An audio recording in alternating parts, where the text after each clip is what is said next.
கிஞ்சித்காரம் அறக்கட்டளை மூலமாக நடைபெறும் கைங்கர்ய ஸ்ரீமான் நிகழ்ச்சிக்கு வருகை தந்திருக்கும் ஸ்ரீமத் பரமஹம்சேத்யாதி அழைசிங்கர் 45வது பட்டம் சுவாமி, 46ஆம் பட்டம் சுவாமி, 2 திருநாமங்களுக்கும் உங்கள் அனைவர் சார்பிலேயும்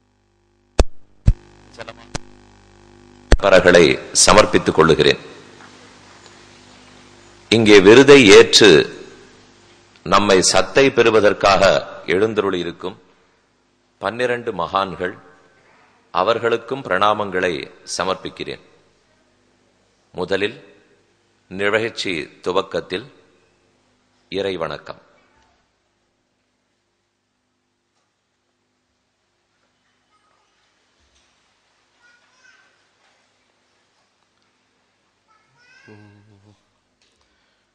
யோ நித்யமச்சுதபதாம்புஜயுக்மருக்ம व्यामोहतः तदितराणि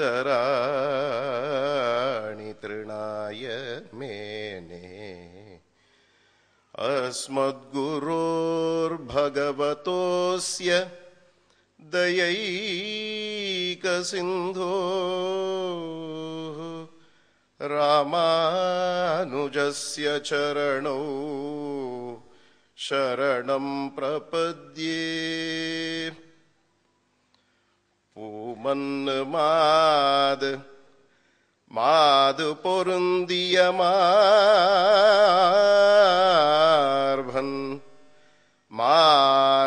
புகழ் மலிந்த பாமன்னு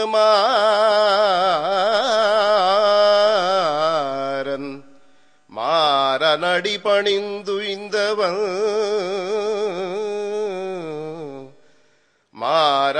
பணிந்துய்ந்தவன் பல்கலையோர் தாமன்ன வந்த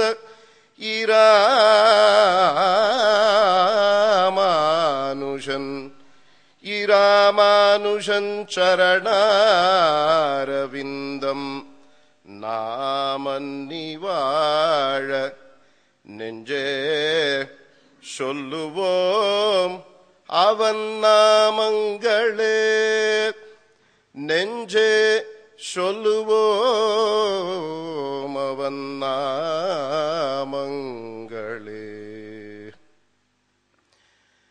விற்பெரு விழவும் கஞ்சனும் அல்லும், விற்பெரு விழவும் கஞ்சனுமல்லும், வேழமும் பாகனும் வீழ. விற்பெரு விழவும் கஞ்சனுமல்லும், வேழமும் பாகனும் வீழ. செற்றவன் தன்னை புறமெறி செய்த சிவனூரு துயர்களை தேவை பற்றலர்விய கோல் கையில் கொண்டு பார்த்தன் தன் தேர்முன் நின்றானை. பற்றலர்விய கோல் கையில் கொண்டு பார்த்தன் தன் தேர்முன் நின்றானை. சிற்றவை பணியால் முடி துறந்தானை திருவல்லிக்கேணி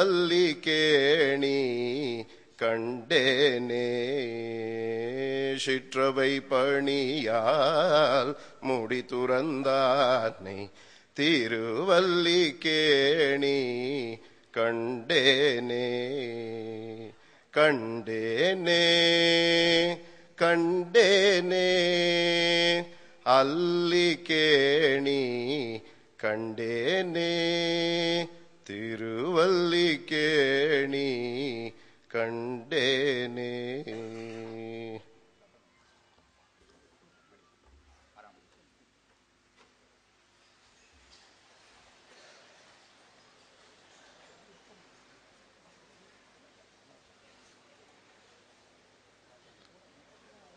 திவ்யதேச பிரசாதம் ஸ்ரீமத் அழகி சிங்கர்களுக்கு பகுமானமாக சமர்ப்பிக்கப்படுகிறது. திருக்குடந்தை 6வது ஆழ்வாருடைய பிரசாதம்.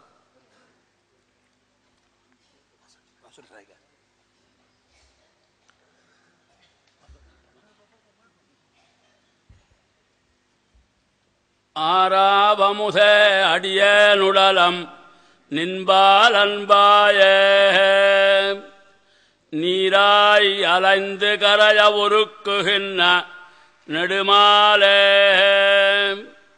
சீரார் சென்னல் கவரி வீசும் செழுநீர் திருக்குடந்தை ஏறார் கோலம் திகழக் கிடந்தாய் கண்டேனெம்மானே. திருக்குடந்தை ஆறாவமுதாழ்வான் அனுக்கிரகம். உன்னித்து மற்றொரு தெய்வம் தொழாள் அவனையல்லால் நும்மிச்ச சொல்லி நும் தோள் குலைக்கப்படும் அல்லமீர் மன்னப்படுமரவாணனை வன் துவராபதி மன்னனை ஏத்துமின் ஏத்துதலும் தொழுதாடுமே. மன்னார்குடி ராஜகோபாலன் அனுக்கிரகம்.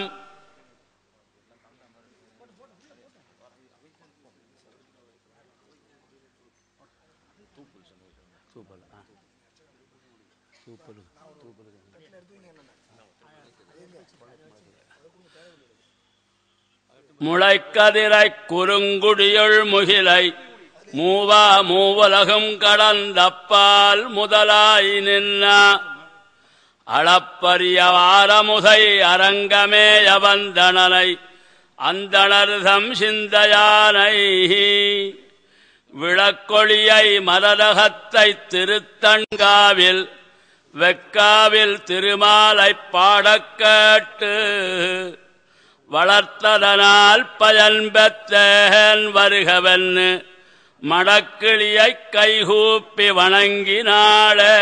விளக்கொளியம்பெருமான் அனுக்கிரகம். திருவுக்கும் திருவாகிய செல்வாஹா தெய்வத்துக்கரசே செய்ய கண்ணா உருவச் செஞ்சுடராழி வல்லானே உலகுண்ட ஒருவா திருமார்வா ஒருவர்காத்தியும் வகையன்னால் உடனின்னைவரென்னுள் புகுந்து ஒழியாதறிவித்தின்னிட வஞ்சி நின்னடைந்தேன் அழுந்தூர் மேல் திசனின்னவம்மானே. ஆமர்வியப்பன் அனுக்கிரகம். புளிங்குடி கிடந்து வரகுணமங்க இருந்து வைகுந்தத்துள் நின்று தெளிந்தவன் சிந்தையகங்கழியாதே என்னையாழ்வா எனக்கருளி நலிந்த சீருலகம் முன்னுடன் வியப்ப நாங்கள் கூத்தாடி நின்னார்ப்ப பளிங்கு நீர் முகிலின் பவளம் போல் கனிவாய் சிவப்ப நீ காணவாராய. திருப்புழுங்குடி காசினி வேந்த பெருமாள் அனுக்கிரகம்.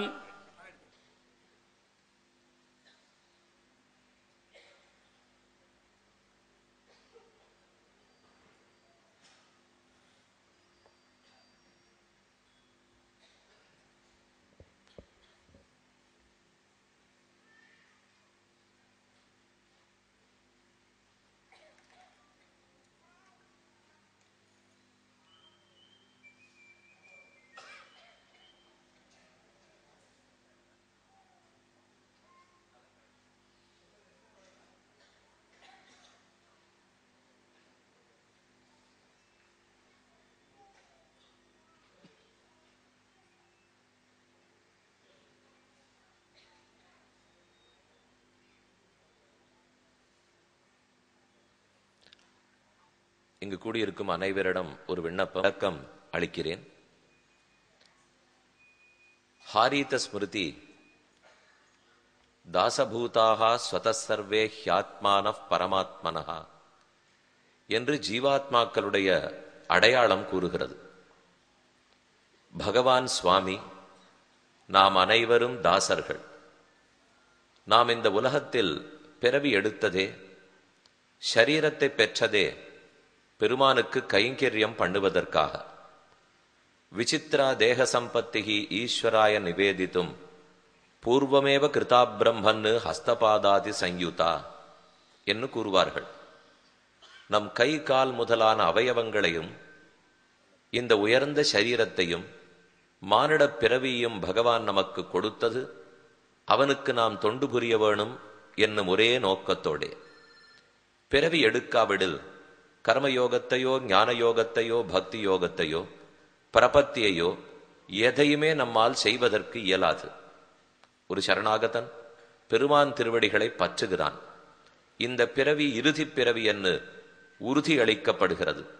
ஆனால் இருக்கும் நாள் என்னைக்கு சரணாகதி அனுஷ்டித்தோமோ அன்றிலிருந்து இப்பிறவியினுடைய இறுதி நாள் வரை எப்படி பொழுதுபோக்க, காலத்தை நன்கு போக்க வேண்டும். அதற்காகத்தான் நம் முன்னோர்கள் இறைவனுக்கும் அவன் அடியார்களுக்கும் தொண்டு புரிந்து கொண்டு வாழ்வதே நமக்கு ஒரே கடமை. அதுவும் இனிக்கிறபடியால் தொண்டு பூண்டு அமுதம் என்று தொண்டரடிப்புடியாழ்வார் சாதிக்கிறார். உலகத்தில் அடிமைத்தனம் என்றாலோ தாசர்களாக இருத்தல் என்றாலோ தாழ்ந்ததாக பார்ப்போம். அடிமைத்தலையை அறுத்தெறிய வேண்டும், கொத்தடிமைகள் கூடாது என்று அனைவரும் முழங்கி வருகிற காலத்தே பகவானுக்கு நாம் அடிமை என்றும் தொண்டு புரியவதற்காக பிறந்தவர்கள் என்னும் சொல்லுவதே முட்டாள்தனமாகாதா என்கிற கேள்வி பிறக்கலாம். ஒரு நாளும் ஆகாது. ஒரு கணவனுக்கு மனைவி பணிவிடை செய்வதற்காக அவள் அடிமையாகிவிடப் போவதில்லை. தர்மபத்னிக்கே உடம்பு சரியில்லாத போது பர்த்தா பணிவிடை செய்வதற்காக அவன் அடிமையாகிவிடப் போவதில்லை. மேலும் நான் ஆசைப்பட்டு என் தலைவனை ஏற்றுக்கொண்டால் அது ஒரு நாளும் அடிமைத்தனம் ஆகாது. 1947க்கு முன்பாக நாம் அனைவரும் அடிமைகளாக இருந்தோம். ஆங்கிலேயர்களை விரட்ட போராடினோம். அன்று நாம் ஆட்சி புரியவில்லை. இன்றும் 47க்கு பிற்பாடும் சுதந்திரம் கிடைத்த பிற்பாடும் நாம் ஆட்சி கட்டிலே அமர்ந்திருக்கவில்லை. ஆனால் இன்று சுதந்திரமாக இருக்கிறோம்னு ஏன் சொல்லிக்கிறோம்? ஏன்னா நாம தேர்ந்தெடுத்தவர்கள் ஆட்சியில் இருக்காளோ இல்லையோ. அப்ப நாமே தாஸ்யத்தை தேர்ந்தெடுத்து கொண்டால், அடிமைத்தனத்தை தேர்ந்தெடுத்துட்டோம்னால் அது இனிமையாக இருக்கிறது. ஆனா அது நம் தலையில் திணிக்கப்பட்டால் அப்போதுதான் அது கொடியதாக உள்ளது. நாம ஆறாரையோ தேர்ந்தெடுத்திருக்கோமே, பகவான நமக்கு தலைவனாக சுவாமியாக தேர்ந்தெடுத்து கொள்ள கசக்கவில்லை. அவனிடத்தில் என்ன குணம் இல்லை? பரமபுருஷன் அவனே. மேன்மை இல்லையா? எளிமை இல்லையா? போக்கியத்துவம் இல்லையா? உலகத்தை படைத்தவன் அல்லவா? ஸ்ரீயப்பதி அல்லவா? இத்தனை ஏற்றங்கள் பெருமானுக்கு இருக்க அவனை பத்தி நினைதொரும் சொல்லுந்தொரும் நெஞ்சு இடிந்து உகும்போது பாலாடி நீ கிடக்கும் பண்பையாம் கேட்டேயும் காலாழும் நெஞ்சழியும் கண் சுழலும் என் ஆழ்வார் சாதித்தா போலே அவனுக்கென்னே அற்று தீர்ந்து அவனுக்கு தொண்டு புரிவதாலே நம்முடைய மனமும் அனைத்தும் துள்ளி குதித்து ஆடும். அப்படிப்பட்ட பகவானுக்கு தொண்டு புரிய வேண்டும் என்றுதான் ஹாரீத ஸ்மிருதி கூறுகிறது. அதோட நின்றதா ஆழ்வார் ஒரு போஷரத்தில் சாதிக்கிறார். கொஞ்ச நாள் முன்னாடி திருப்புளிங்குடி எம்பெருமானுடைய பிரசாதத்தை நாம் கண்டோம்னு இனிதாக கண்டோம். திருப்புளிங்குடிக்குன்னு நம்மாழ்வார் ஒரு போஷரத்தில் சாதிக்கிறார். கிடந்த நாள் கிடந்தாய் எத்தனை காலம் கிடத்தி உன் திருவிடம் வசைய தொடர்ந்து குத்தேவல் செய்து வழிவரும் தொண்டரோர்க்கு அருளி குடிகுடி வழிவந்தாட்செய்யம் என்னும் தொடர்ந்து குத்தேவல் செய்யும் என்னும் தொல்லடிமை என்னும் ஆழ்வார் சாதிக்கிறார். இப்ப நம்மாழ்வாருடைய போஷரத்தில் நம்ம அடிமை இன்னைக்கு நேரத்துக்கு ஏற்பட்டதல்ல, தொல்லடிமை, தொன்மையாக இருக்கும் அடிமைன்னு பார்க்கிறோம். பெரியாழ்வார் தன் போஷரத்தில் திருமாலே